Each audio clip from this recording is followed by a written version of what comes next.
Sebastian. I am one of two other hosts that are going to be joining us this evening, Trisha Connolly and Mary Rosinski. They've both been hard at work, tackling the issue of TIFs in Evanston and leading this discussion both in City Council and in some of the work that they've been doing organizing this event and many events like it. So thank you once again. That's a brief introduction about what we're going to be doing this evening. This is our agenda, roughly how it's going to be walked through. We'll take some time to look at the history of the TIF Illumination project, which is based in Chicago. We'll get some group discussion going on, talk about really what are TIFs, because TIFs are a topic that quite frankly isn't talked enough about, here in Evanston and just across the nation. Then we'll turn our focus to Evanston and talk about the granular details of some of the proposed amendments inside of the TIF itself. And then what are our next steps going forward and what we can do. So right now I will turn it over to our wonderful guest, Tom Tresser. He'll be leading a lot of the presentation going forward. And so again, thank you all for being here, and thank you, Tom, for your time.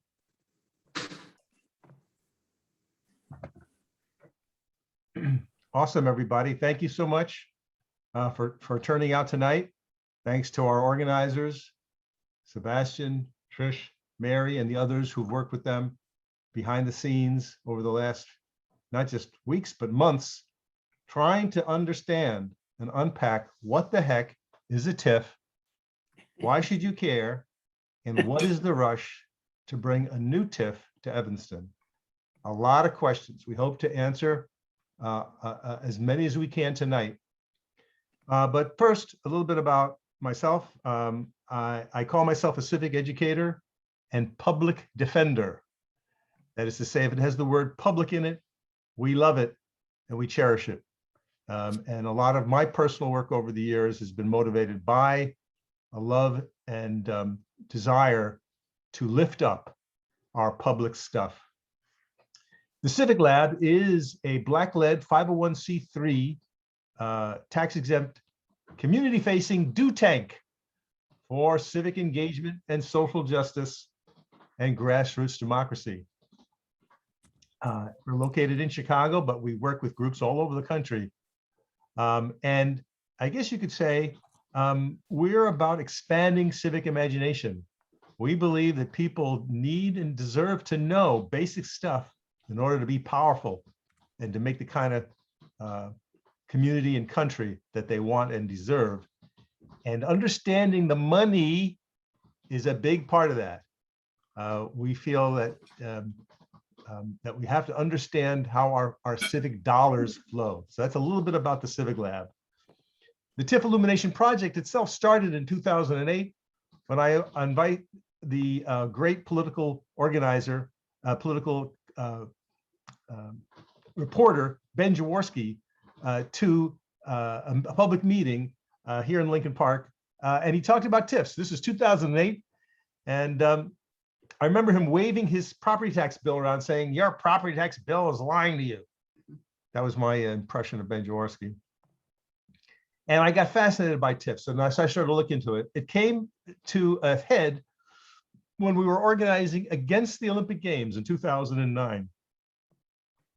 You may recall that Mayor Daley tried to secure the 2016 Summer Olympics for Chicago, and he raised $90 million to that end. And he was trying to say that Chicago was broke. And that's why we needed to bring the games here. So what we did in opposition to the bid, we got a hold of all the TIF reports from Chicago at that time. We opened them all up and found out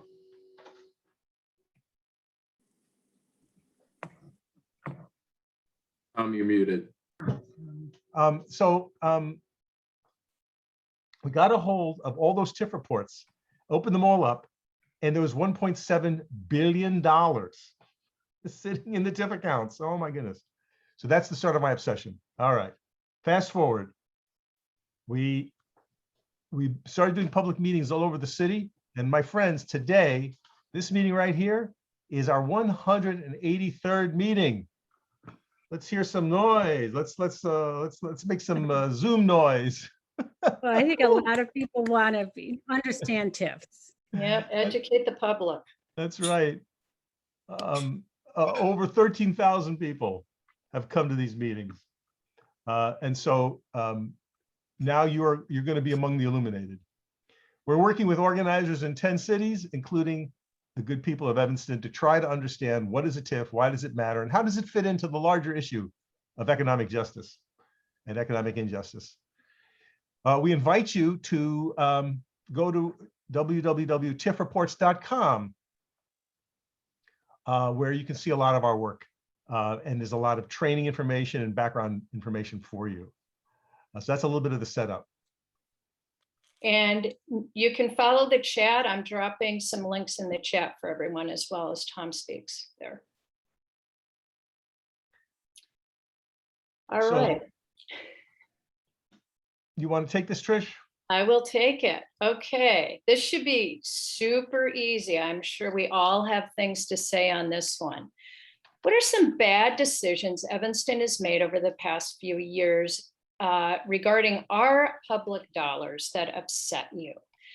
You can put it in the chat.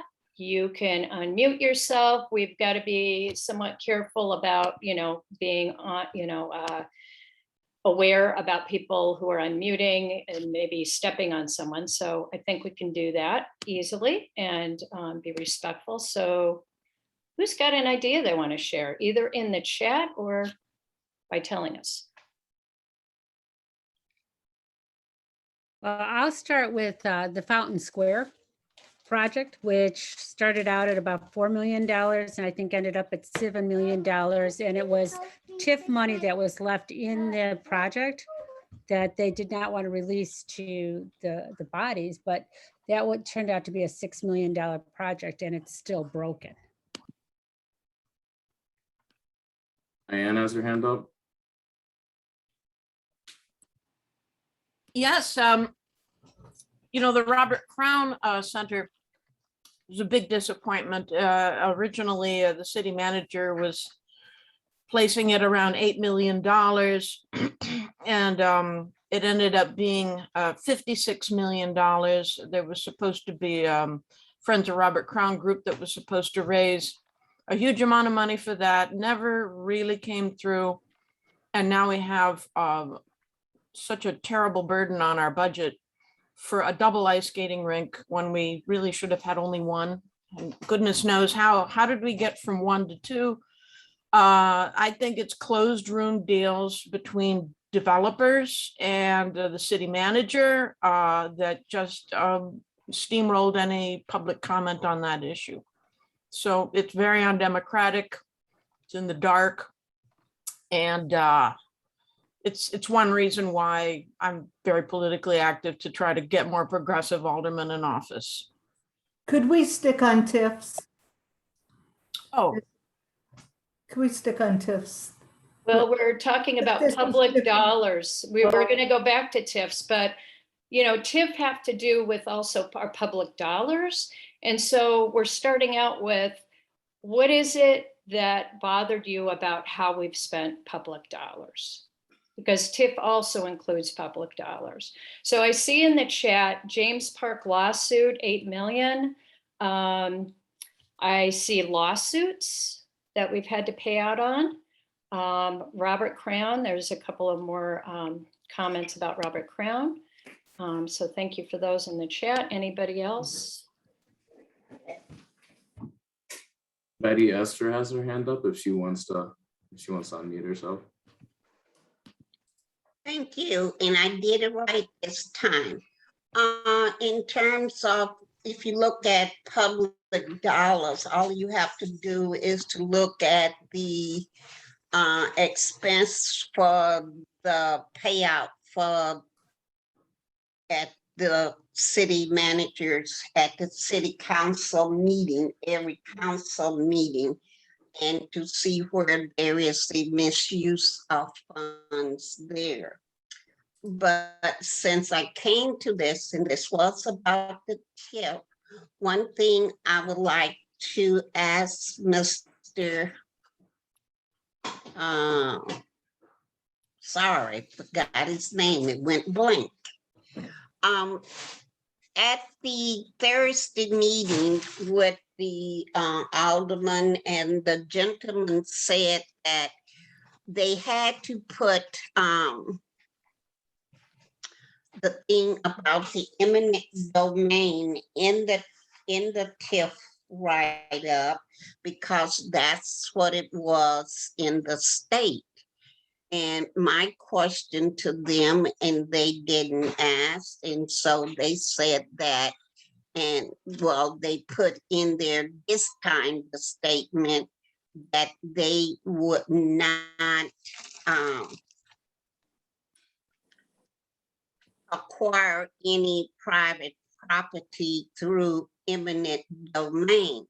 And my question, which nobody did answer, and maybe Tom, I think Tom can answer, if there is a project that is going to be going forth and they will be using it to get a number of public housing, and if there is a property that is in the way of that, and so the developer would go to the city and ask the city to talk to the owner to see if they could help negotiate that.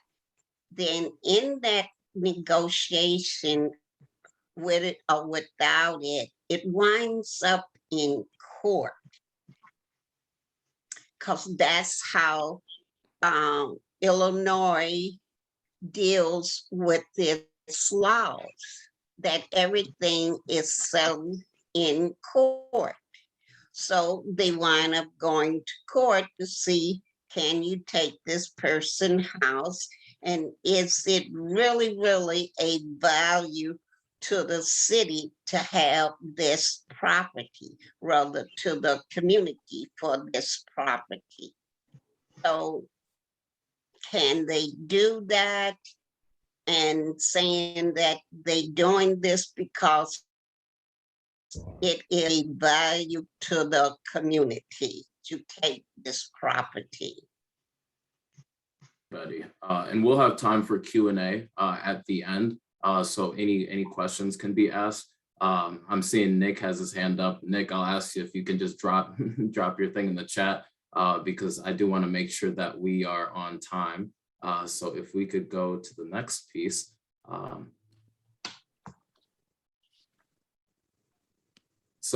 Again, we were going to have this as sort of a vocal piece. I want us to sort of do the same thing, but we can reflect on this in the chat. What difference would it make to your cause or community if Evanston had abundant public dollars? As an individual, what is something that motivates you, and what do you think that Evanston is missing, or that we could use more money going to education, public safety, whatever that may be? So if you have any suggestions, just drop it in the class or in the chat. Again, this is just a primer, and we don't need to spend too much time discussing it. So Tom, if you want to take it away to the next slide. Great. So yeah, we're just trying to prime the pump and get everyone sort of civic muscles lubricated here, thinking about public money. This is really what we're trying to do with these few questions that we're asking you, and for you to meditate on. And please do throw it in the chat, what Sebastian was asking. If you were the mayor, if you had control of the civic purse, where would you drop some dollars that are needed for some things that are not being met to your satisfaction? You can continue on all during the night, really. There's no time limit. Those ideas are very, very much appreciated. Okay. I think you need to explain the purpose of a TIF. That's not clear. People don't understand what it is. How does it function? Yes, sir. That's what we're talking about right now. It's not been explained clearly. Bennett, we'll get there. We'll get there. You anticipate me? This is where we're heading right now. So let's talk about TIFs, how they work, and how big a deal they are in Evanston. So TIF stands for Tax Increment Financing. And it is run by your city or municipality.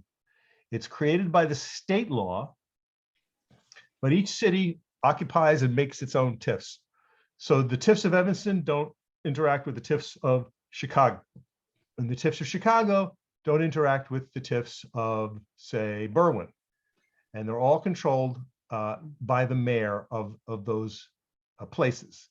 The department that runs the TIFs and plans them and executes them is usually your Department of Economic Development, which typically has a commissioner who is appointed by your mayor or your chief executive. So it's an executive function of the government. It's designed to subsidize some business project in a blighted, and that's a loaded word, we understand, but that is the language in the statute, a blighted area where the market has fled.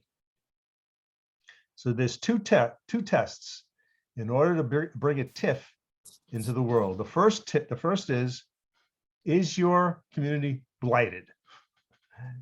And there's a checklist. So there's about 13 things on this menu. And if you can prove 5 of them, congratulations, you're blighted. So that would be the first condition to get a TIF for your area. The second is you have to prove something that's a little harder to wrap your arms around, and that is what's called the but-for test. Think of it this way. But for the public dollars that the TIF brings to the project, it could not happen.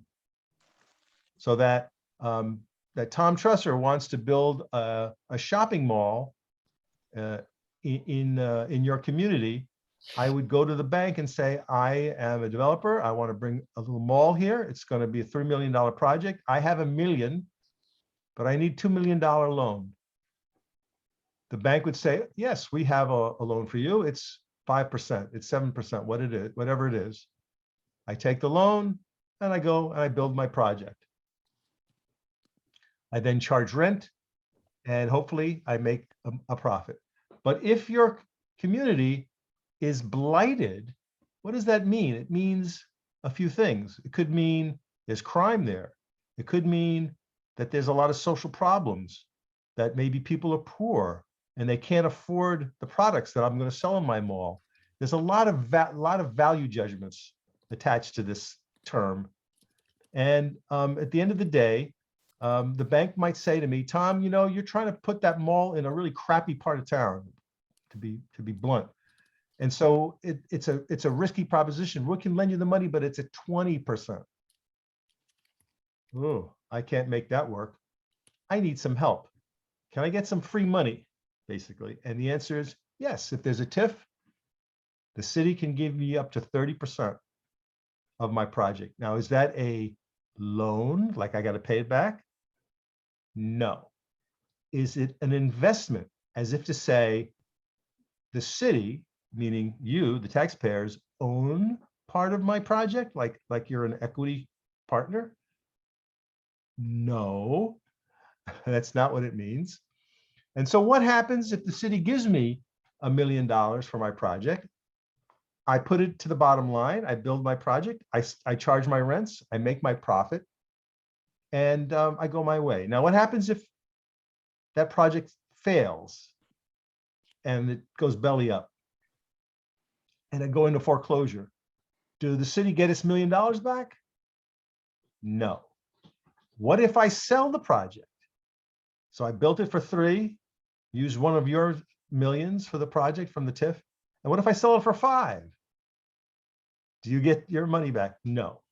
So it's a straight out gift of cash. And let me show you now what it means when we say increment. That's the next piece that we have to cover. The other thing you have to remember is 2 important things. The TIF lasts for 23 years. So the things we're going to show you now, think of it lasting for like a generation. And most important, the TIF money can only be used to build something.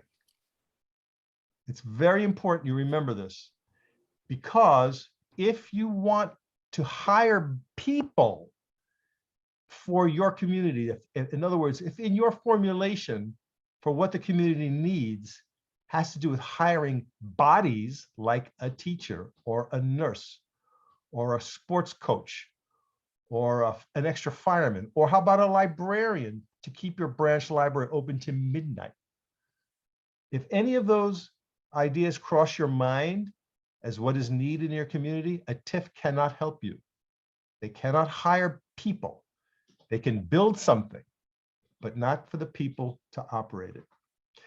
And then lastly, the thing to remember is when a TIF is created, the money that's collected in the TIF is supposed to be spent there and not spent elsewhere.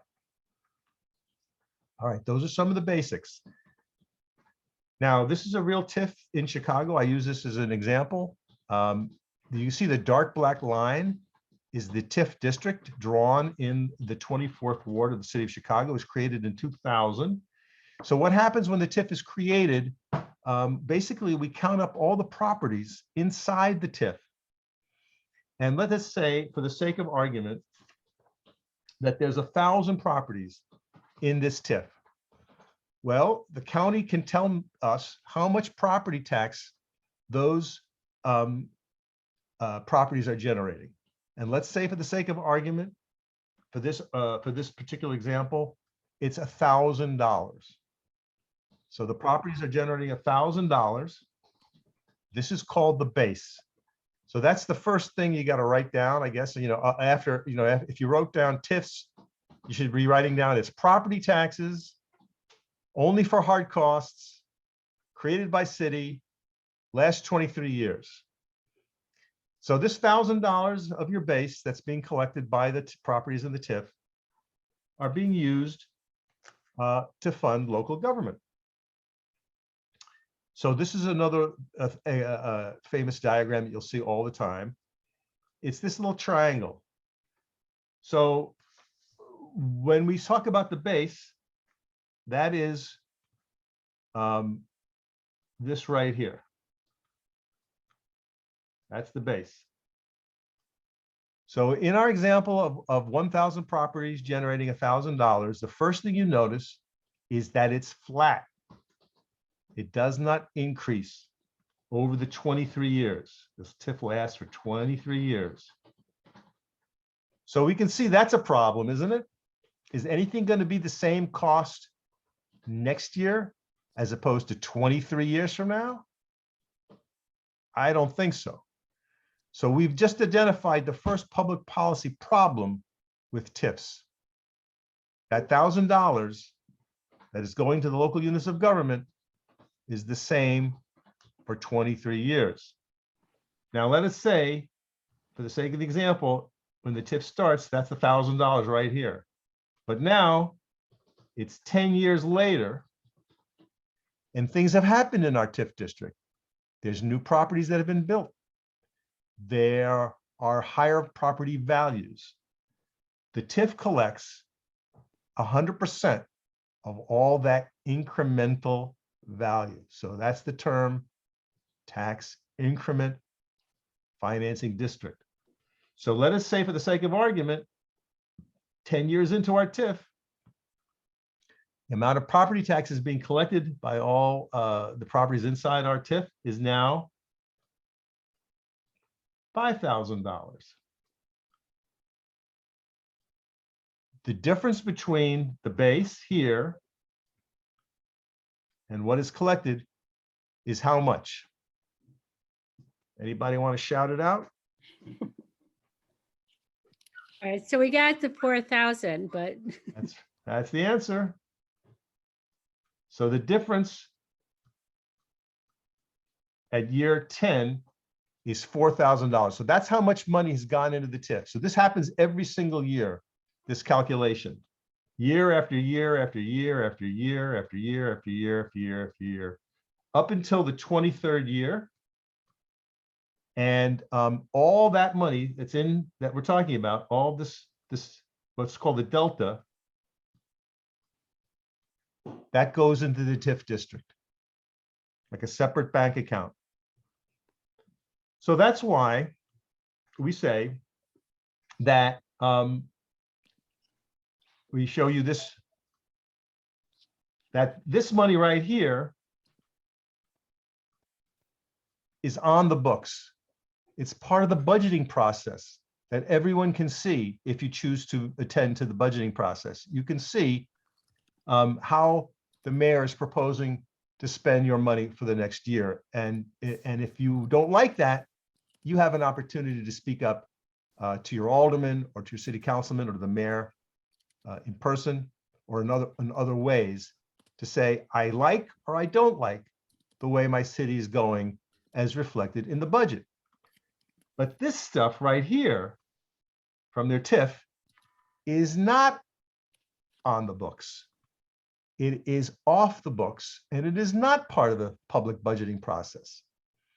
And therefore we call it a slush fund. When something is not on the books, but it's your public money that can be spent willy-nilly through a very secret and strange process, we call it a slush fund. So Tom, we lost you. this might be, oh, okay. Am I back? Hello, Oh, hello. Am I back? yes, you are back. Okay, good. Sorry about that. So this might be a good moment to take a pause, y'all, and just reflect a little bit on this idea of public money, right? What is it used for? You know, what does your property tax actually fund? Again, you can shout it out and put it in the chat.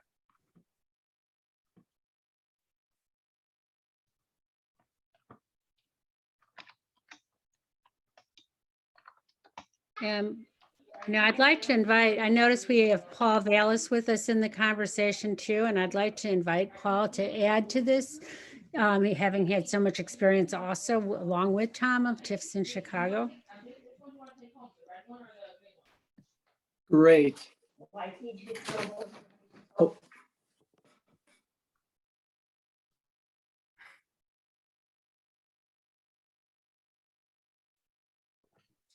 Sorry about that. Mary, how are you? Thank you very much. Can everybody hear me? Yes. Great. Well, Tom, I loved your presentation. Very accurate. It's it will make for a great PowerPoint that I can use next time people ask me my opinion on TIFs. Let me just make a number of adjustments or a number of observations. First of all, the 5 second about my Black background, former city budget director in Chicago, school chief in the 90s, and in Philadelphia and New Orleans after Katrina. So, you know, I've had a little experience with TIFs, both as a taker and as a receiver and as a giver. So, but let me make a couple observations. First, proceed with caution because, you know, TIFs have never ended up being the program that they were intended to be. And since I worked for Don Clark Netch in the state legislature in the 1980s, I'm well aware of the evolution of TIFs from this initiative to help revitalize blighted areas in the city to really a vehicle for mayors to really build these economic development discretionary funds that have very little oversight and that give them a great degree of flexibility. You know, the blighted area thing is way too broad. You all have heard about Lincoln Yards. That area is probably the least blighted area in the city, getting what is the equivalent to $1 billion TIF. Let me make a comment about hard costs. While the TIF restricts the money that you should use for hard costs, there is a thing known as the TIF surplus. So in Chicago, last year, they declared a $367 million TIF surplus. That money goes back to the units of government, the schools, obviously the city, the county, and obviously that money can be spent on things other than the hard costs. And let me make another comment too. There's this perception here that TIF is somehow taking money away from local governments. It's not. It's a way to raise taxes backdoor. Because remember, you get the money that you levy. So if you create a TIF and the TIF is in effect skimming an ever-growing portion of your property taxes, then when you submit your levy, your tax rate is just going to be adjusted, even if you're operating under a fixed levy. So units of government are discovering that the more they TIF, the more discretionary money they have, the more money they have that does not have to go through the normal budget process, And the easier it is for them to, in effect, do backdoor property tax increases. So I just want to make that that observation. Not only do I encourage you to go very, very slow with the TIF, but I've always advocated for a clear earmarking of how the TIF revenues, how the hard cost TIF revenues are going to be spent. So if there's any deviation from that earmarking, there needs to be a hearing, there needs to be public input, there needs to be a process for approving that, but also that there be very clear guidelines on the expenditure of TIF surpluses. Because just imagine the city of Chicago getting like $350 million in surplus revenues from TIFs last year and having the discretion to spend that money as they see fit. I mean, that's a huge pot of money that is literally at the discretion of the mayor. And while obviously in Chicago, 54% of property taxes come from the schools, which means they have to go to the schools, that's still discretionary money that's being allocated. And the city has been notorious about manipulating that money and manipulating how that money is spent or using that money for other purposes. So, again, I urge caution. Don't feel that you have to rush into this at all. They always say, if not for the TIF, this development would not occur. I've seen that 100 times. I mean, maybe if you're on the far south side of Chicago or the west side of Chicago, where TIFs have rarely been created, or at least successful TIFs have rarely been created because the city hasn't provided the other supported investments needed to help nurture that TIF for that. But when it comes to the affluent areas, for that matter, areas like Evanston, trust me, there's nowhere in Evanston where development's not going to occur. But number one, don't rush into it. Number two, make sure that the expenditure plan is very specific and there's a process for full transparency and community input. And number three, make sure that there's a plan for the TIF surplus, because the additional money that is surplus money that many TIFs will generate from year to year, that's discretionary money. That's flexible money. That's budgetary money. The city could do a lot with that money, but that money needs to be scrutinized, how that money is being allocated. Again, you can clearly address a lot of equity issues with that surplus money. So that's what, those are my general comments. I do want to make one final footnote. Chicago, I don't know about Evanston, but Chicago's notorious about amending their TIFs to extend their life. I mean, they had a TIF downtown, they had two TIFs downtown that they just kept on extending and extending and extending. And that the South Loop, or was it the North Loop? I get mixed up. Maybe it was the North Loop TIF, became like this mayoral discretionary economic development fund for so long. So clearly, I don't know if you've extended any of the life expectancy or the life cycle of your TIFs, but a lot of cities do extend their TIFs because they want to continue to feed the money monsters, so to speak. And the more affluent the TIF, the more tempted they're going to be to extend it because of the additional revenues off budget on top of the regular revenues that are generated from property taxes. That's just additional discretionary revenue at their disposal. So I hope these comments have been helpful. And Mary, I apologize. I'm on mother duty today. My 4-year-old mother has been ordering me around, by the way. She still thinks that I'm like 12. But I've written this stuff up and I'll be more than happy to send you a little summary. And I hope that's been helpful. And if you'd like, thank you so much, Paul. My pleasure. I appreciate it. Awesome. Thank you, Paul. Thank you, Tom. So the question that's on the table is, when $1 of property tax goes missing, are there victims? And we maintain that there are, in fact, victims. In Evanston, for every $1 of property tax that's collected, 67 cents is supposed to go to public education, 17 cents is supposed to go to the city of Evanston, 13 cents is to go to the county of Cook and other county agencies, and 3 cents to the public library. Now, I've heard the argument made that these agencies get what they need anyway, regardless of the TIFs, but there's two things to consider. One, that the city agencies know the TIF game very well, and therefore, knowing they're going to be deprived of revenue, they raise their rates. So we maintain that TIFs are an indirect property tax rise on the rest of the community. So you may say, look, I'm not in a TIF district. What difference does it make to me? But if you live in a place where there's lots of TIFs, Evanston has a total of 8, maybe a 9th one coming. Chicago has 134.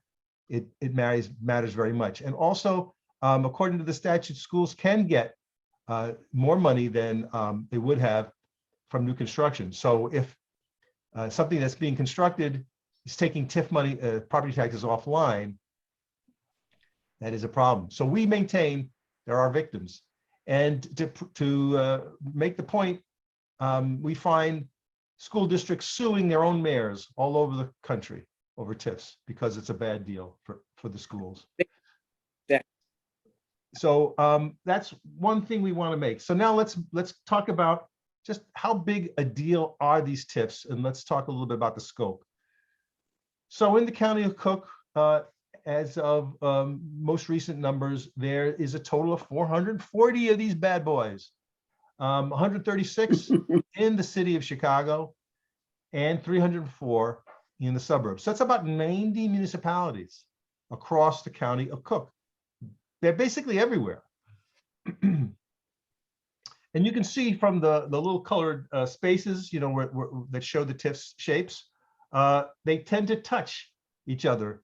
Certainly in a place like Chicago, that's because the money can be moved from one TIF to another, sort of like a little sneaky play, or what we call it, a skim within a skim. How big is TIFs across the whole state? Well, it's another thing that we're going to report to you now that people have not really heard. There are 1,397 TIF districts in the state of Illinois across 580 municipalities. So this is not just a county thing here, you know, on the north side of the state. This is everywhere in our state. 1,397 TIF districts. How much money have TIFs taken off the table since TIFs came to Illinois back in 1980? It's a huge number. How much money did they take just in the last year that we know? Almost $2 billion in 2019. And since they came to the state, almost $24 billion in property taxes. This is for the whole state. That's a huge number. And it's a fair question to ask, what happened to all that money? Where'd it go? Who got paid? You may then ask, well, how big a deal is it across the country? And I wish we could tell you, but there is no one place to go to find out the answer. We estimate at the Civic Lab that 40,000 TIF districts are extracting or removing $40 billion every year across the whole country. And as I say, if 50% of that money is supposed to go to public schools, we got a lot of sad children. That's a lot of money that go missing. Now, if you want to get further into the details and talk about strategy and organizing, we invite you to come to our workshop on October 16th online at 10 to 12:30, 10:30 to 12:30 Central Time. We're going to get way into the details of the TIFs in Chicago in much more detail, and we'll share with you the tips on organizing. If you could drop that link into the chat, that would be great. So check that out. This is on the 16th. And for everyone who registers, you're going to get a press release or a report with all the details of the Chicago's TIFs, which is, I think, a good thing to know, even if you're not living in Chicago. It's a lot of good information. And you'll get our book, End TIFs Now, with detailed evidence on why TIFs are bad public policy. All right, now comes to the time where we make the news. We're now going to share with you our analysis of the TIFs in Evanston from the beginning to the present day. So what you're seeing on the screen right now is a map from the city showing the existing TIF districts as well as the TIF districts that have been expired. So you can see my crude drawing. We had to create this map for you to try to help you understand where all the TIFs are and where they were. So that's the first thing we're doing. This is just to help you understand. Tom, do you need to update your slide? Do you need to, because we're still seeing about Illinois TIFs. Oh, okay, cool. We can do that. Let's see what happens here. Go back. Go back to share.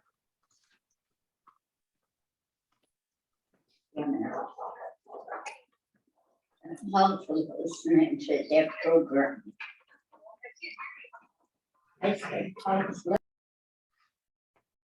Mm-hmm. Huh?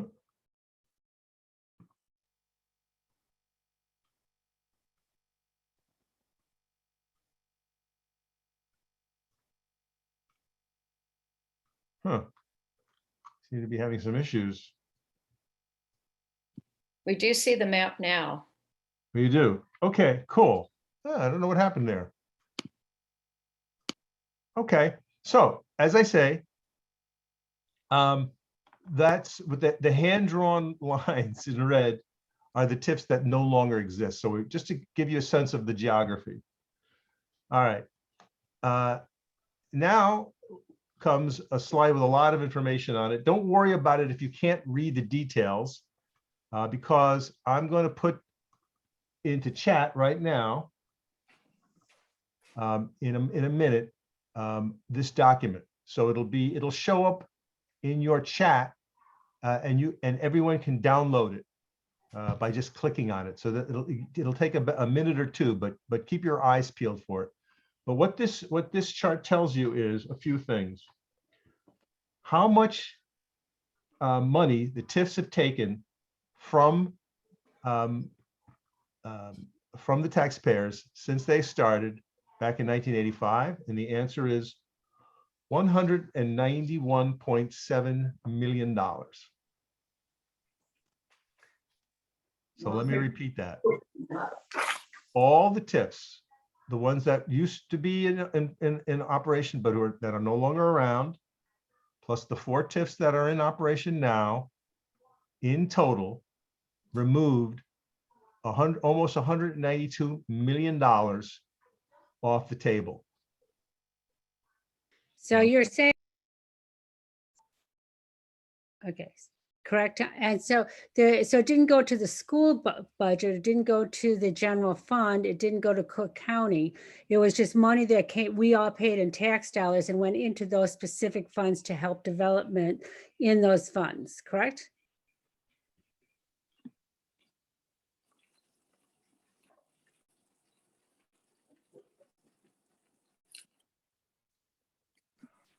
Apologize, we are having some technical problems with this.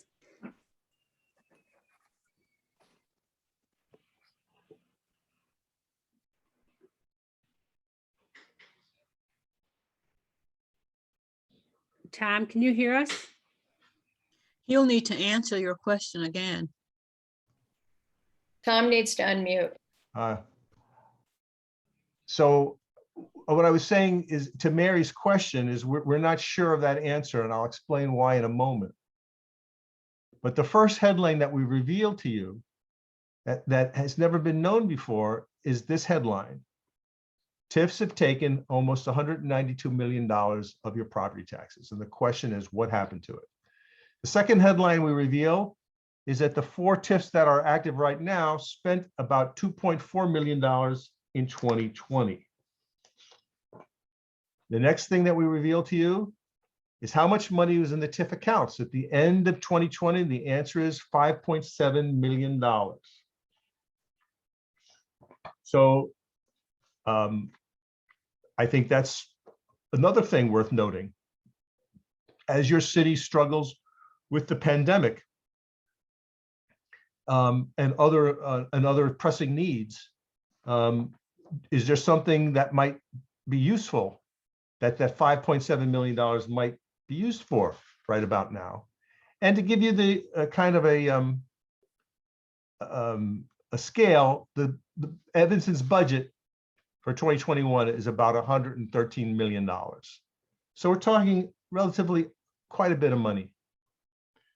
Okay, that is the past. Now we're ready to move on to the next part of our presentation.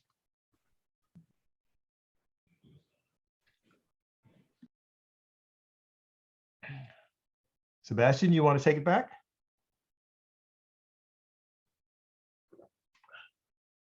Sebastian, unmute. Sorry, it wouldn't let me unmute while being screen shared. So thank you. And thank you, Tom, for that bit of the presentation. We're now going to focus on, the current TIF that is being proposed, the 5/5 TIF that is partially in Evanston's 5th Ward. So if you'd notice that this is the outline of the TIF district, it includes a multitude of public properties, including the Evanston's own Civic Center. It was redrawn at one point during the design process to include a bit of property that's at the bottom of the map, which is a newly developed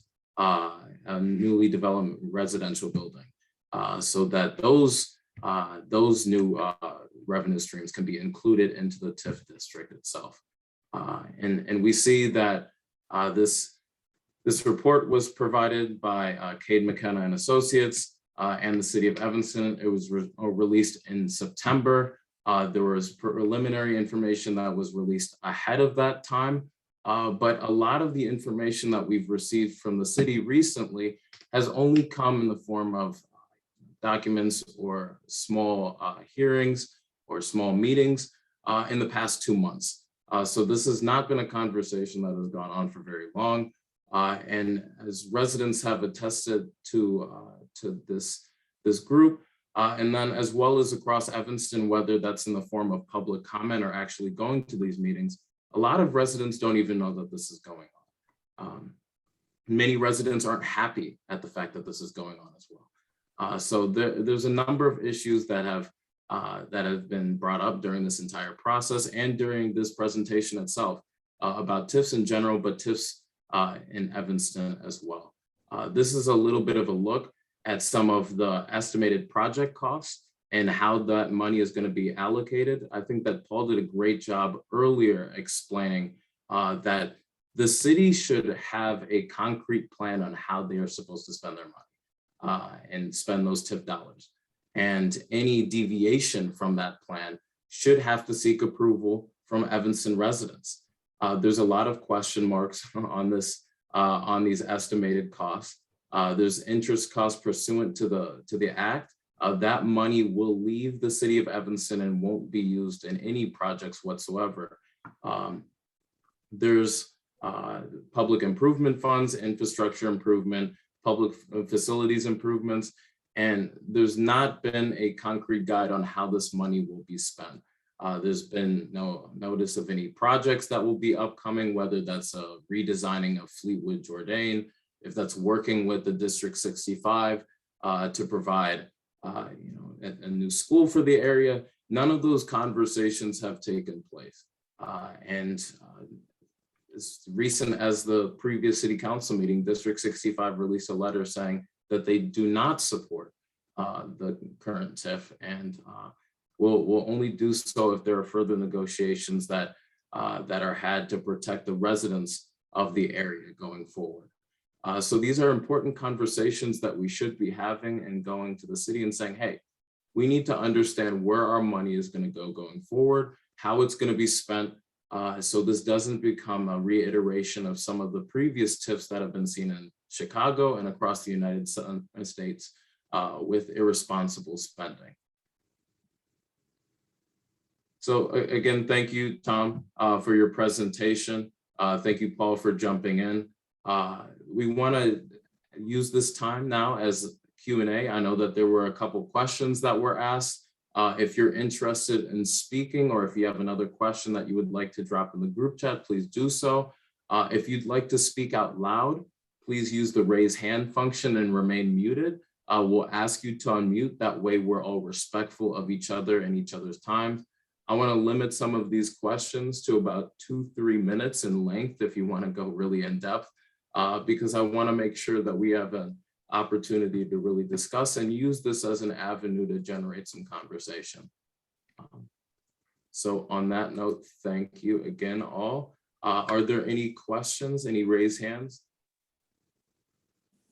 Paul? Vallis? Yeah, just the two quick comments and I'll exit. And thank you so much for the invitation. My sister, resident of Evanston, her and her family interacted constantly. I just want to make a couple points. Remember, TIF really doesn't divert money from local governments. It gives local governments the ability to raise your taxes, so it's almost a backdoor tax increase. So be conscious of that. So the larger the TIF and the greater the diversion of money, the higher your property taxes are going to go. So that should not be lost on individuals. The second point to make is, and Sebastian, you certainly doubled down on the importance of laying out specifically what the TIF spending plan is and to hold everybody accountable, but also that refund, the TIF surplus, because in Chicago, they use that TIF surplus becomes a discretionary spending account. And the mayor uses it to when she gives the schools more money, she kind of dictates how that money can be used. And when she takes her share of the TIF surplus, last year was $68 million, that is totally discretionary money. So you need to monitor that too. You need to monitor that, because if you're trying to, for example, advance an equity agenda and things like that, and you want to, and there are needs, there are equity issues that need to be addressed in the city, and you have TIF surplus monies, the city can use that money for those purposes. So just not look at the capital expenditures, but also closely monitor those surpluses and make sure that you've got transparency and accountability on how that surplus money is being used. So I'll sign off, and once again. Oh, wait, Paul, just a Yeah. quick question. In the graph, is it this part that is the surplus value? No, what happens is, for example, if they have, like in Chicago produced $926 million last year in TIF revenue. Just fathom that for a second. That's like half the police budget. You know what I mean? That's half what they're paying in pensions. Imagine if that money went into the pension fund.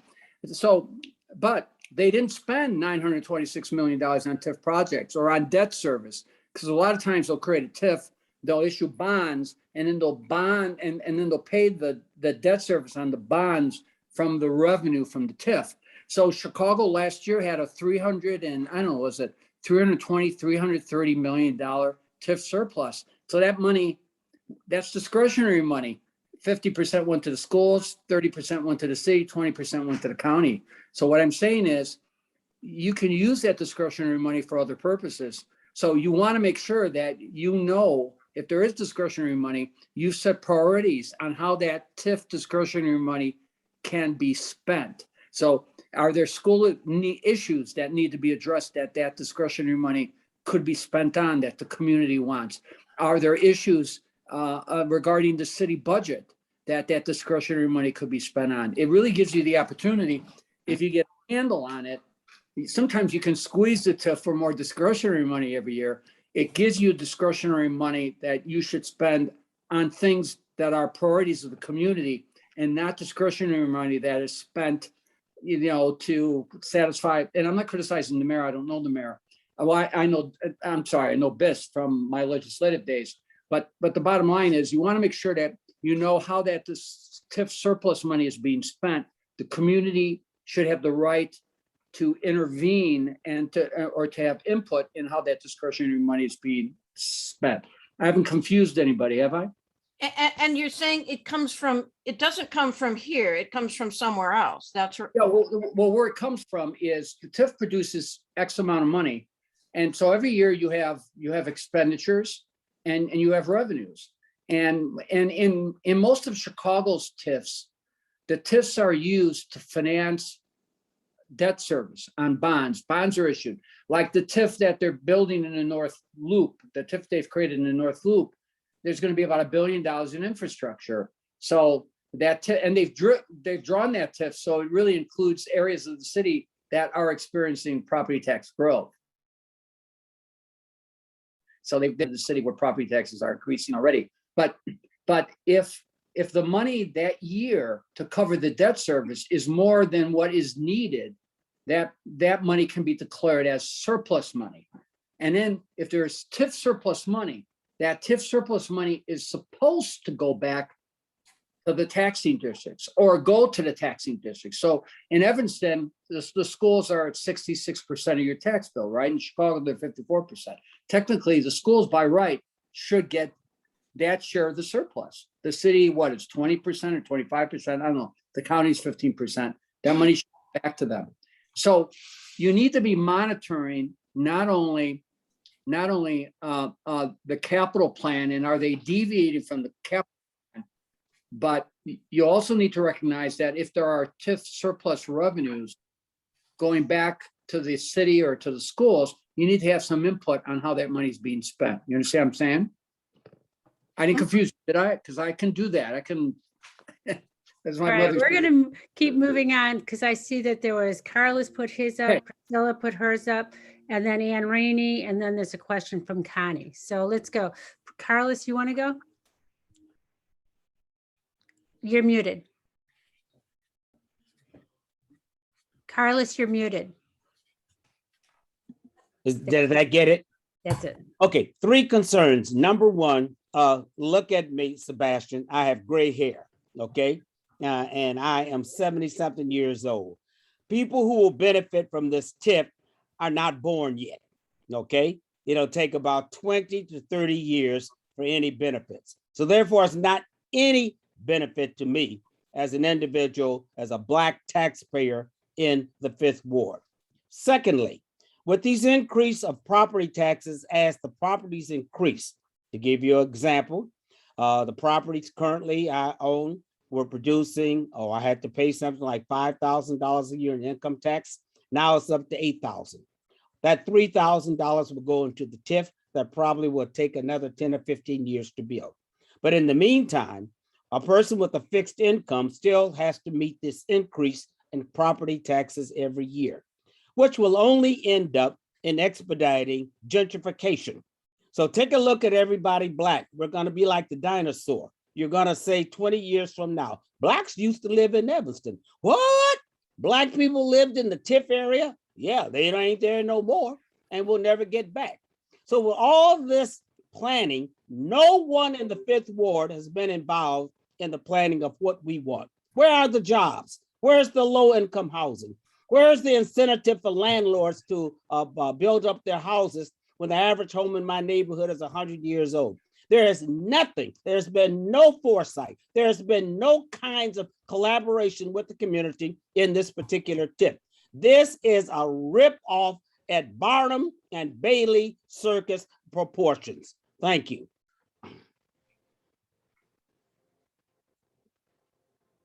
Carlos. Thank you, Carlos. Priscilla, do you want to go next? And then Ann Rainey.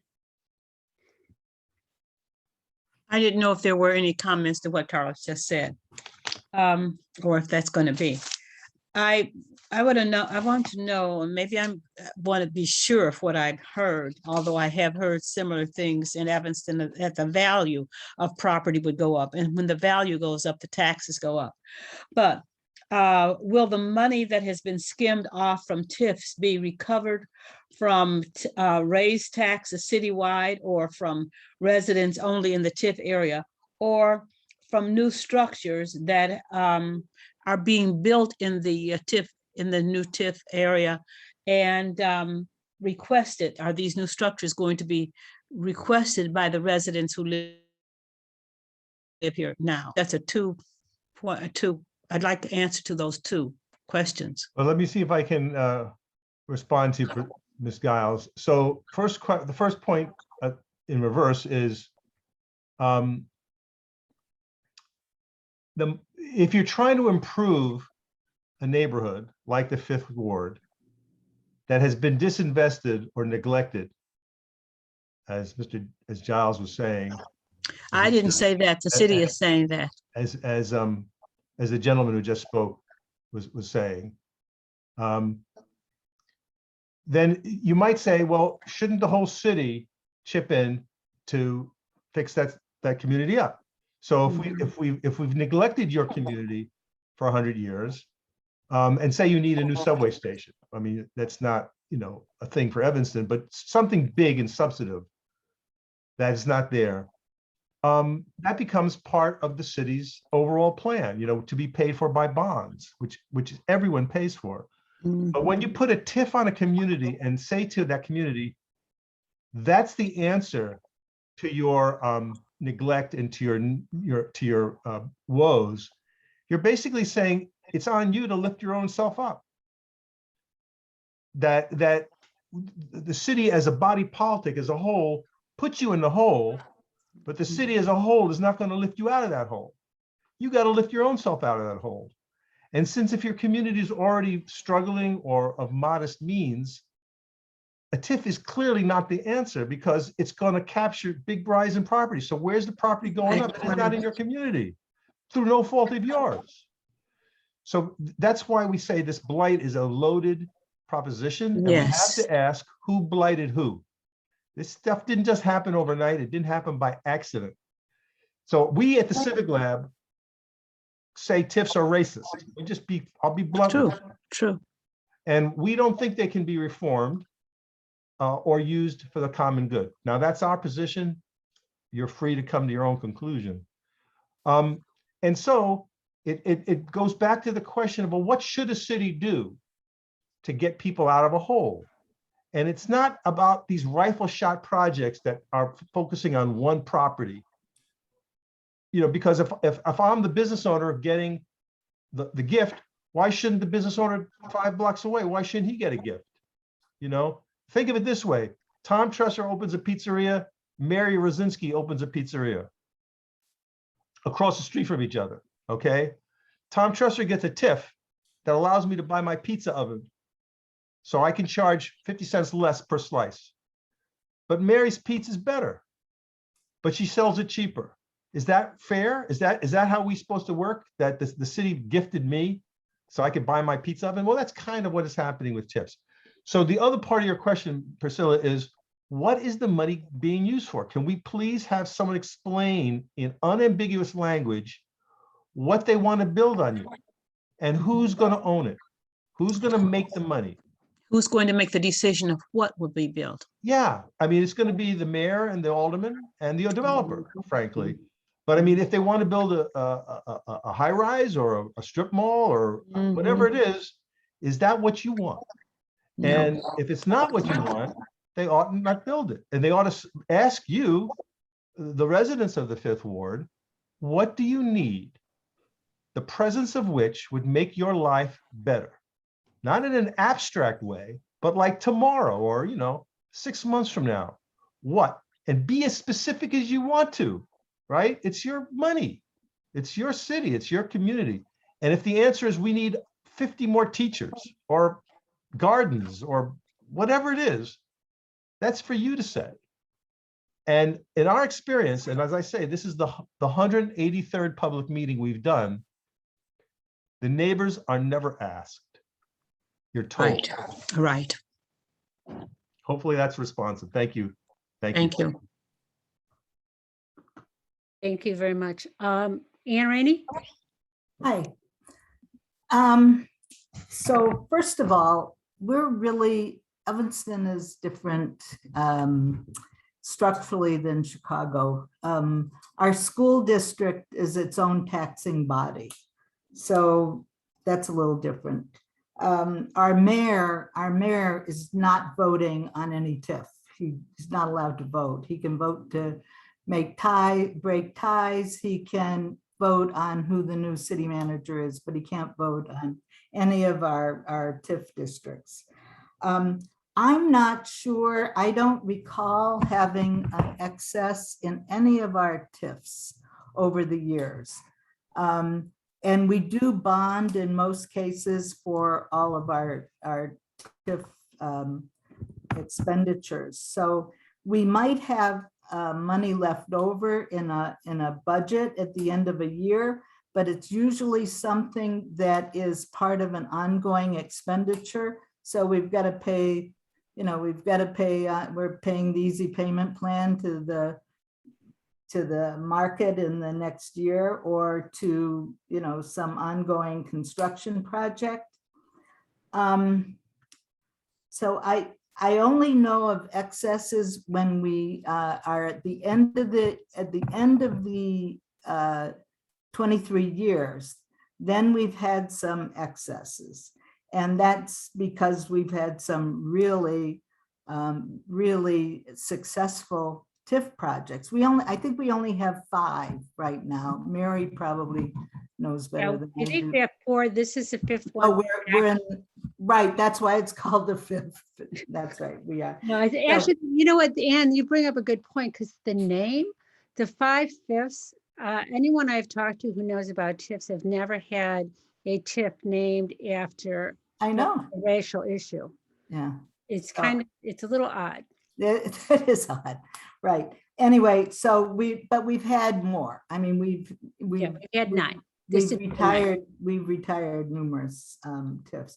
And one of the interesting things about the increments in different TIF districts is that they frequently go to pay for infrastructures. And I heard Tom say that, why should people in a TIF district not have the entire city pay for their infrastructure and not only have it from the increment? Well, I think it's pretty special because, first of all, homeowners are paying very little into an increment. And, for example, if the Civic Center gets sold and it's in the district, if this district gets approved, that's going to be one major chunk of increment each year. So, at least people benefit who are in residential districts. I don't really like TIF districts, and I'm sure you don't either, that have a lot of residential in it. I think that's having residential and not-for-profits in TIF districts, I think, just flies in the face of the purpose of a TIF district. You're not generating increment like you should be. So that doesn't really make a lot of sense to me. But anyway, this has been interesting, and I'm a big proponent of TIF districts.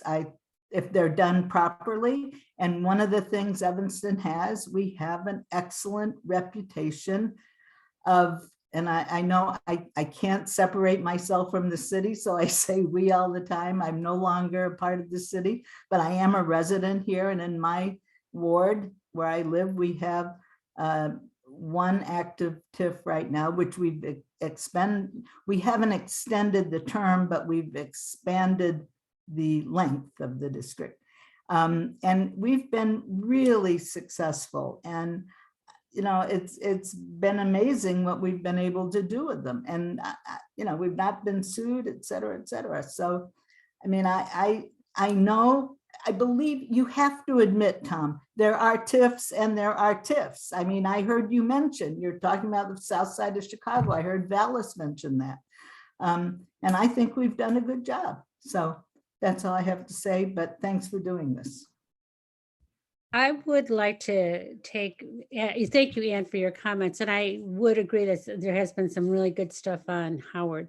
However, No, I don't mean, believe me, I'm not just promoting Howard. I'm talking. oh no, about I know you and I have had opinions on this back over the years, but I would say that what you just said about if the Civic Center were sold, it would produce a high amount of TIF of revenue, is why we don't need a TIF for that, because by that sheer nature of that, if that were sold, the amount of revenue that would come to the school, the overall tax base is phenomenal, which is one of the reasons too why that 1815 ridge is questionable. To me, it almost, I'm going to use the liberal term and say it's like tax theft. In a year, that's going to be $500,000 of tax revenue that would be coming to the general fund and the other taxing bodies, and it's been taken out of the area, and that area is not blighted. So I would argue that natural market conditions will develop that area, and it'll be good for everybody without use of a TIF. But I'm going to call on Bennett now. He's got his hand up. Bennett? Thank you. I'm opposed to the TIF, and it's fairly clear why, to me anyway. I'll try to explain it. Number one, as Carlos indicated earlier, is a matter of gentrification. That if you improve the area with the TIF by building new houses or whatever you want to do, it's going to increase the taxes for the present residents who are primarily Black in the western area, and cause, as he implied, Black flight. And that's the last thing we need at this particular time in history. The other important thing is the lack of community involvement, not only in the beginning, but in the whole process of a TIF. There's no community involvement. But one time, we had two meetings. One was a public hearing where people had a minute or so to raise questions or make a statement, and then there was no response. It was a farce. The second meeting was, which Bobby Burns had in the 5th Ward, and of the 25 or 30 people there, not one person supported the TIF, not one. So I don't know where in the hell he gets these people from. They must be spooks, no pun intended, who are saying they're supportive of the TIF. The other real problem, though, is because there's no plan, no clear plan, no written plan. That means that it can be manipulated, that the money can go to some favored developer. There's all kinds of things that can be done that would be not illegal because it's a TIF. And so it's a license to steal that we have to be concerned about. The other real problem is that the basic premise for a TIF is what they call dilapidation. Paul Zalman's act was more accurate. He used the term stagnation, that the area is stagnant because some houses are 35 years old. Well, I've been in my building for 40 years or more, and the building's been here since 1892, and it's in pretty good shape. But anyway, my point simply is this, is that if the area is stagnant, then we have to ask, why did they include the Green Bay building, Green Bay Emerson building, which Rosinski knows about, which was going to supposed to create $500,000 in taxes. Two, if you go down Payne Street, that's not stagnant, that's new fancy stuff, creative stuff going on. If you go down Ashland, north of Simpson Street, there's a brand new building there. And if you go around the borders of these areas, you see on Ridge Avenue, there's new buildings been there how long? In other words, it is not stagnant. It has been not preferred as a area of development, but development is going on. So that entire premise is wrong. I want to make it clear that I believe that a TIF can be a positive thing. I don't agree that just because the TIF is bad, but it has to be done with community involvement. It has to be done with specific plans. It has to be done in a manner that's supportive of not some developer, some group that plans to get money from it, but for the community, for the people. That's what it's supposed to be done for. And so in this case, I think I can rest my case. This is not being done for the people who oppose it. They're doing it to make sure that they fix the railroad bridges, because as you know, they haven't been painted for decades. But other than that, it's clear I won't call it a ripoff, but I would say that it's a tear-off. Thank you.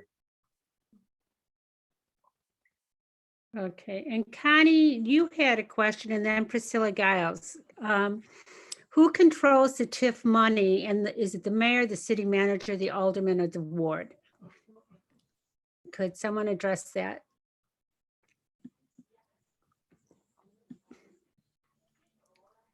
Tom? If I'm understanding it correctly, Mary, it's ultimately that from what Councilmember Burns has told us so far, is that with a lot of these major projects that the city council would have to vote on them. I know that under a certain dollar amount in TIFs that they can be used and they don't have to be reported. Tom would have to correct me if I'm wrong. But I know that the city council would have to vote on it, and the city manager does have the authority to go through and look at projects, see which ones can be implemented. So this That's not quite correct. That's not quite correct. There's a commission that controls the TIF, and input from anyone else is limited. So it is not a matter of city council or the people being involved once it's set up. Okay. All right, because I do know that I see a lot of, on the consent agenda at city council, expenditures that relate to TIF. And to your point, Sebastian, I don't know if it was changed this year, but it used to be that only expenditures that are over $10,000 really needed to be even labeled or identified. But the TIF reports, and I encourage everyone to go to Evanston the city of Evanston, and look up the TIFs and look at the reports, because if you can figure out where and who got the money of these reports, you're far ahead of a lot of other people. But I would like I can't answer that exactly, Connie, because I don't know. But I think it's a combination of Bennett and Sebastian on this one. Priscilla, you're next. I'm not really asking a question unless it's the same question that was asked before. I realized that a TIF will raise property values, which means property taxes also go up. But I just don't understand who decides that an area is blighted. Shouldn't it be the people who live in it, who come to the city and say our area is blighted, we need thus and so, instead of someone from the outside coming in and saying this is a blighted area and we need to do whatever they want to do. I don't know if anyone's going to address this, but I have spoke at city council and with a couple of the different aldermen on this issue, because it's part of it. It's Kane McKenna, we paid them $67,000 to do a report. And they were supposed to establish whether or not we meet the criteria for that. I do not know, and I can't figure out exactly whose idea it was to do a TIF for this area. Clearly, a lot of residents or no residents were involved. Then it has to meet these out of 13 criteria. It has to meet 6 of them, right? But in Evans, one of them being, is the house over 35 years old, which I know, I disagree with this 100%. Because most of our houses are, in fact, I'm in real estate. I think a lot of you guys know that. So of course I did a review on all the properties that sold in the last 2 years, and 90% of them are over 50 years old. So that criteria. So then there's another thing called a conservation area. And so you'll hear Alderman Byrne talk about it's not a blighted area, it's a conservation area, which means it's in danger of becoming blighted. But I, again, will produce much more real estate that tells you that those property taxes in that area have doubled in the last 20 years. And the property around the property that is in and around the TIF boundaries are escalating equal to, if not more proportionately to other areas in Evanston. So there is no question that the areas are highly desirable, and if not, but for a TIF development tool, that area would not develop, I think would really needs to be scrutinized because I don't believe it's true. Thank And I think that's to your point, your house, most of those houses, if you go up and down all the areas within the TIF, most of those houses are in really nice, I mean, people are doing a good job and keeping them the same as in my neighborhood. There's some good houses, there's some not so good houses. Okay, is there Thank any you. more questions? Dolores has her hand up. Dolores, would you like to, I'm sorry, I just didn't see it.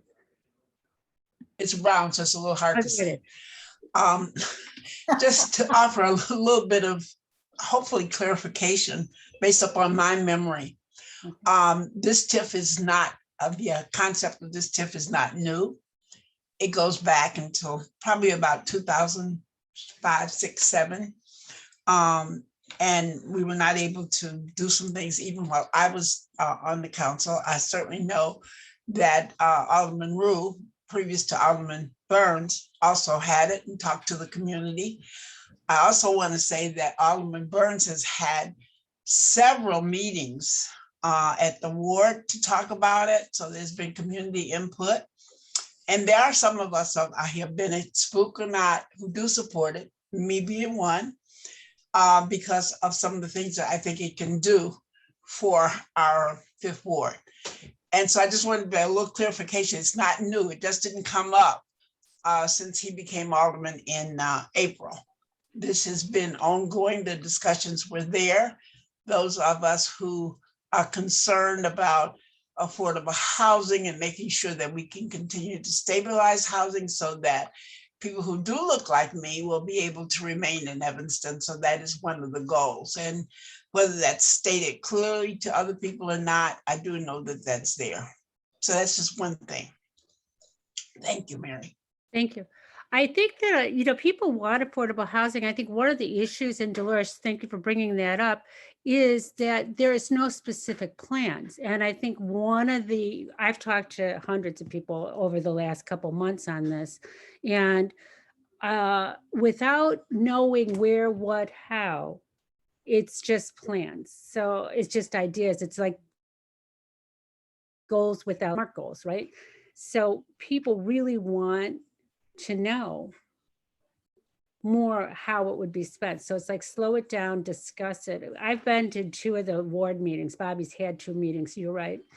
But the back and forth, there hasn't been a topic. We're asking that every person, every council member have a ward meeting to discuss this with their constituents, because this TIF impacts everybody in Evanston. It's not just affecting one small area. Evanston is.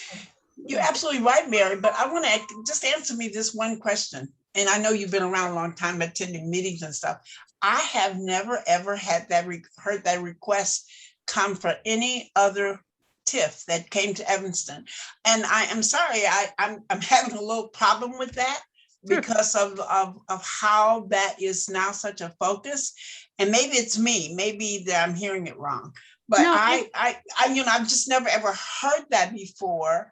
And not that people don't like TIFs. I've been hearing that forever, and I know why. I know some of the goods and bad parts of it, but I've just never seen the concentration on this particular TIF, on any of the other ones. So I wish somebody could tell me that. I just would love to know I that. will address, because I've kind of been a real outspoken on this, and there's 2 reasons, Dolores.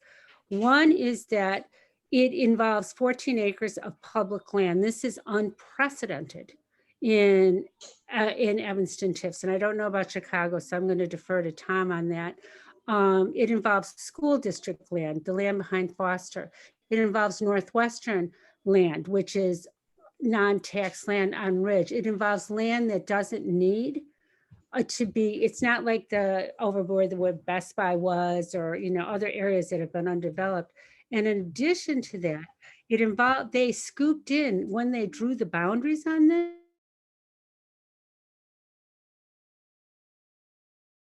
they almost finished being developed. And so to that point, that part, that 1815 Ridge to 1813 Ridge does not belong in a TIF. It's already been developed, and that if not but for this area would not develop, it flies in the face of that argument. So it's not because it's the Fifth Ward TIF, because of anything to do with location or race or anything. I mean, I have over the years been one who's constantly questioned use of TIFs and are we handling it right?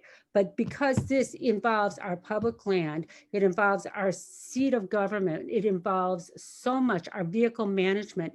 And in the program, it says it only is going to allow $10 million for relocation. We couldn't even build a community center for $10 million. So I think that's why, that's the only reason you're seeing so much more pushback from other people. And it's because of that. I think it's not just it involves everybody. And it's, you know, a lot of that other land that's been used was private land. We may have bought some of it, but it was private land. It was not public land. That's why. I do want to chime in. I don't know what, you know, the reasoning may be for some other people. I know some of the TIFs in Evanston are just as old as I am. So, I mean, there's not that much that I could have gone back and retroactively argued for some of these TIFs. But, you know, as somebody who studies sociology and political science, I look at this from the impact of how this will impact the individuals who live in the TIF district and in Evanston as a whole. And it's been time and time again that, you know, an increase in investment that is sudden and where developers come in, buy up cheaper properties, and then go build new properties on that will increase the property values of the surrounding properties. And if you're somebody who makes $30,000, $40,000, $50,000 a year, if your property taxes are increasing over the course of 23 years, it will get to the point where you can no longer live there anymore. And as much as we may say that this TIF will bring affordable units, that, you know, that will bring in developers that will come in and bring affordable units, bring affordable housing, that doesn't solve the issue of individuals who are pushed out of their homes already. It doesn't make sense to go say that, like, look, we're going to develop this area, your property taxes are going to go up. You may no longer be able to live in the home that you've lived in your entire life, but we now have a new property for you that's affordable. To me, that doesn't make much sense. And from what I've seen in some of these meetings and going retroactively and watching them on YouTube and seeing some of the Zoom meetings that were recorded, I mean, there seems to be that there are more people in this call today than there have been in some of these community meetings. And I know that it can be a difficult task at times to get community outreach, to get people to actually come to these meetings.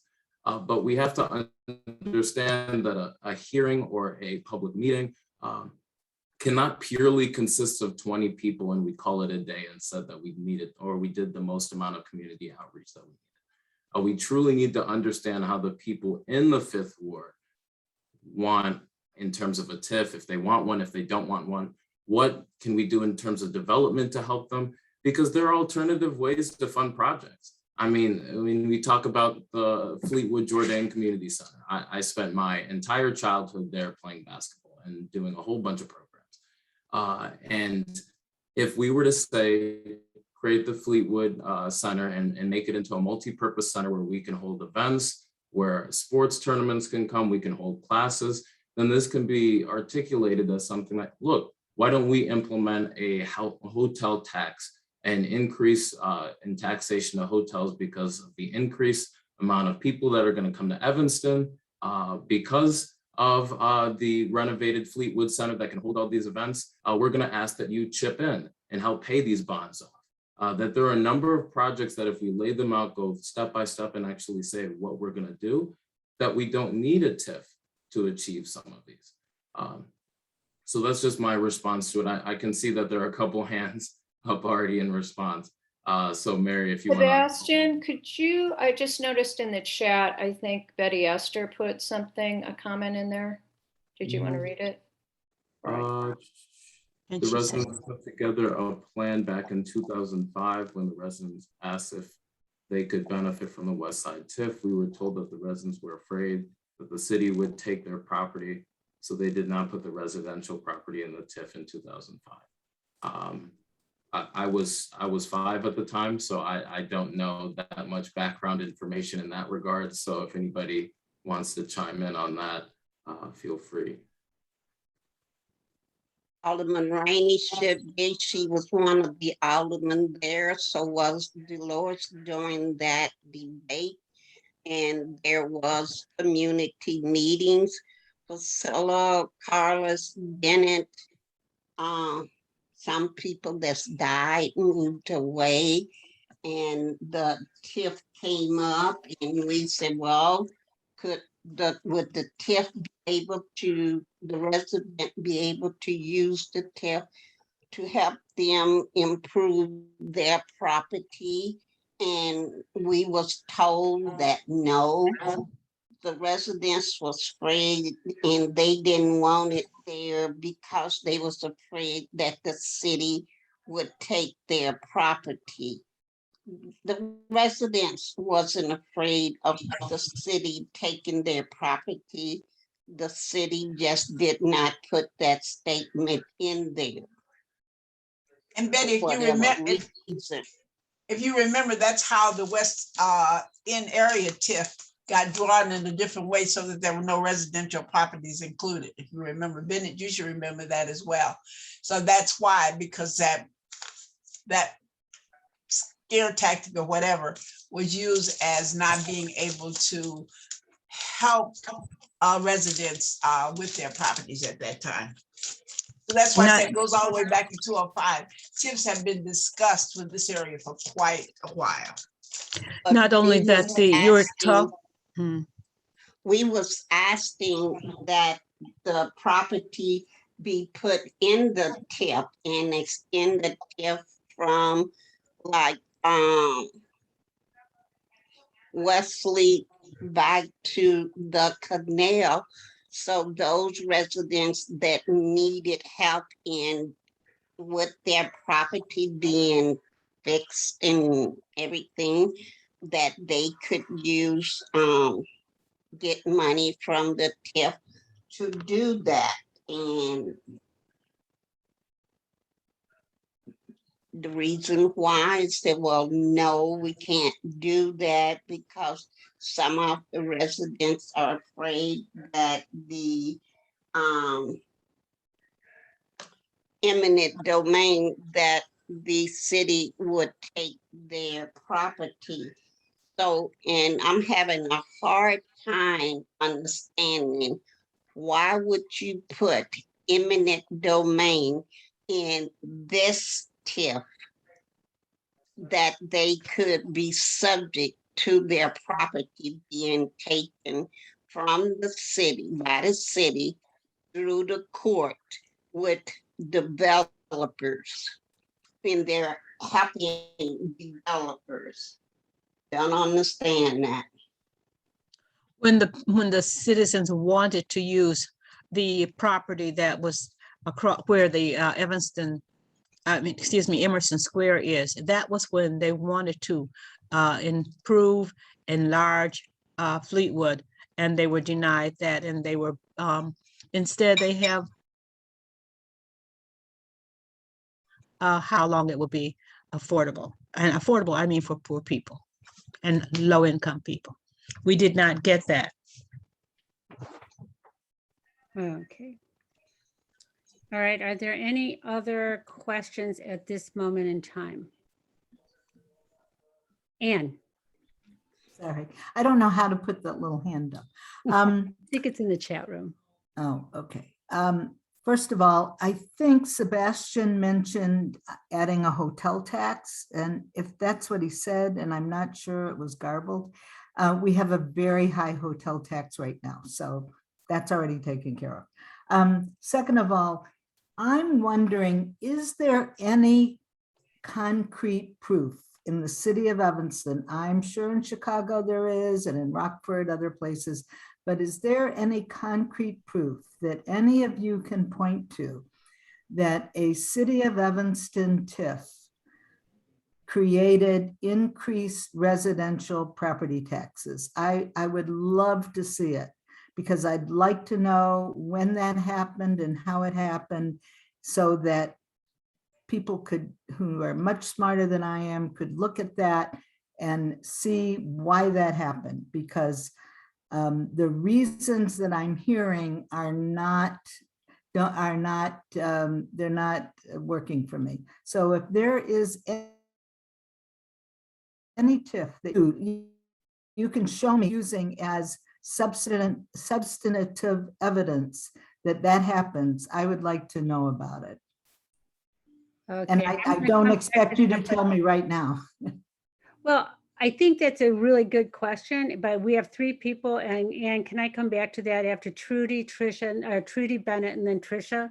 You can come back to me in 3 weeks on that one, because I'm very serious about that. That's an important issue, Well, and we should get to the I bottom. hope you three don't mind one question, because I want to clarify with Ann. So are you saying that there was no I want to tax? know what the reference is, if they're all of them, whatever it is that people are referring to as evidence that has happened in the city of Evanston, where a TIF district has resulted in the increase in residential real estate taxes. Or commercial taxes, if it's a commercial district, whatever. I just want to see that. Okay, I think that's a good question, and I think it's studied. The concept being, though, Ann, and this is why people's properties rise, because as the TIF site takes more money into it, the school district still gets to tax people at the rate that they're taxing people, and the surrounding properties, everybody else in Evanston has to meet that portion. So that's how it's a backdoor way of doing the tax. Well, I'm not sure if that's what you mean, but if there's $100 that has to be paid, and now we're taking out a huge portion that isn't going to be paying it, like that building at 1815 Ridge is now not going to be contributing like their fair share to the general fund and school fund. It's all going into the TIF. Trudy has got to make up for it. Bennett's got to make up for it. Trisha's got to make up for it. I think that's what people are saying. But don't think for a minute, that building is not going to be increment. That building is already being. No, it's still being taxed at 44,000. That's a new building. The new building. It's brand new, but see, that's why we're saying, what's the rush? Because in a year, that's going to be being taxed. Okay, but that's not what we're talking about, Mary. I want to know. Well, you know what, but that's what makes this whole process a little suspect. But no, the problem is there's a bill that needs to be paid by the school district, which is 67% of our property. And that bill is going to be levied because they can levy it. And the money that's going into the tax bill, I mean, if we didn't have the TIF, then they'd get that share of the money from the TIF district. And so if it's not going to come from the properties within the TIF district, it's going to come from everybody else. So inevitably, it's a backdoor way of raising the taxes. The school district gets to levy what they levy. So, but I don't have an exact thing for you. But Trudy, I believe you were next. All I wanted to ask is why can't they just sell the Civic Center in the normal way? I mean, why do they have to create a whole different concept, such as a TIF district, which it seems so many people are not in favor of? Why can't the city just sell it? That's my question. I don't think we even know that everybody wants it sold. And the Civic Center is in the 5th Ward. That's why it's in the TIF, because it's in the 5th Ward. It's as simple as that. But the question is, but you know what, just a point of reference, that building I'm talking about, 1815 Ridge, that is a new building, that's in the 2nd Ward, just for a point of reference. So the Civic Center. That's true, Mary, except that there's something with the TIFs in terms of when you are next to a TIF in terms of an area, that TIF money from that particular area can be used in another area, I believe. I'm not expert on this, so I'm not That's called porting, and the building that I'm referring to is not in a TIF. So it's not going to, no, it's not going to be increment. So, Mary, if I can jump in for a second. I'm sorry. Trying to respond to Ann's comment of the evidence that TIFs raise people's property taxes. So this is a study called Creation versus Capture, Evaluating the True Cost of Tax Income and Financing. It was done by the chief researchers of the assessor's office who handle all our taxes for the county. This is a report from 2003. So again, it's a little old, but It's okay. this is the data that they use, and you can see what I highlighted. They say the upward pressure that TIFs have brought on the rest of us is 11%. So according to those researchers, what I'm extrapolating is what they were saying is if you could just blow up all the TIFs in Cook County or somehow go back in time and make them go away, our tax bills would have gone down by 11%. Interesting. So there's the document. It's in chat. You can grab it and then find the actual report and you know, you look at it and then maybe we have another conversation, you know, maybe in another forum. But anyway, that's the answer to your question. Thank you. Maybe. Okay, Bennett and then Tricia. I'll let Trish go first. Oh, I was just going to say, you know, I think also another outcome, not specifically, but we could think about this, is one, we had a referendum in 2017 for District 65 because they needed money. And there was going to be this whole thing about teachers getting cut and whatnot. And I am a recently retired teacher in 65. So I was there for all that and that scare. So I have to wonder, you know, how does this connect? Like if we want to think about intersectionality here with this finance thing, City of Evanston and property tax money, how does that connect to all of this?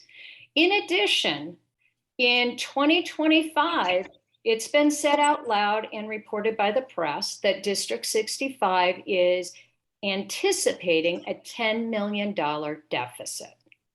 So when we talk about scraping any additional property taxes out of new developments, I have to wonder, why would that be a good idea? Why can't we, as Trudy said, and I'm sure other people are thinking, okay, we have land, we can sell it. And the great news is when we have public land, then we get to be at that table and we have some power over saying what we want it used for. We can say, no, we don't want a developer who's going to give us, you know, 23 units of, you know, affordable housing. I'm talking 30 to 80% AMI specifically. And the rest is luxury. We can say, no, we want a whole affordable housing mixed property. And this is our expectation, build it, make it happen. But, you know, when we're going out with developers and we're doing a TIF, that gets further and further away from us. So that is a concern I have as a resident and for our community members in the 5th Ward. Bennett? I want to make a couple of things clear. One is the eminent domain principle is state law. It's part of the actual statute that allows TIFs. We also should understand what gentrification means. We talk about value of property improving because you get new sidewalks or new streetlights or whatever the TIF funds go for. All that improves the community and also encourages people who are above the poverty line to move into the area. Because, and as a result, of course, the properties are assessed higher. That's how the taxes increase. It's a logical thing. And Ann Rainey, as a real estate professional, I know you've seen this happen. I want to make it clear, though, when we talk about this TIF, if, for example, the eastern part of the TIF, beginning with the railroad tracks and the City Hall, Civic Center, was one separate TIF, okay, who's going to argue with that? If you go the other way west, why go west? You got the building that Rosinski was 1815 Ridge, I guess the address is. 1229 Emerson Street has just been rehabbed, in the process of being rehabbed. I could go on and on and on with the fact that this is not a stagnant area. It is not a stagnant area. It is not blighted. So why do it? And I've been in politics a long time. And I know I like to tell stories, but I won't tell the story. The point is that there's some under the table kind of thing going on. And unless the plan is clear about what's going to be done with the funds, what's going to be built, what's going to be torn down, etc., then it's why vote for it? Because we're voting, we're buying a hidden agenda that we have no way of knowing what it's going to be on the end, except we know it's going to cause gentrification, and we know it's going to cause a reduction in the Black population.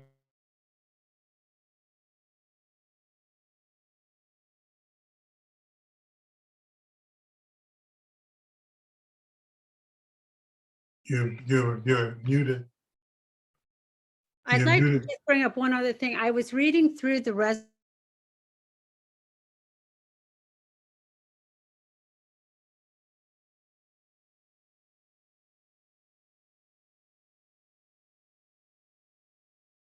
other meetings about the housing study. And my question is,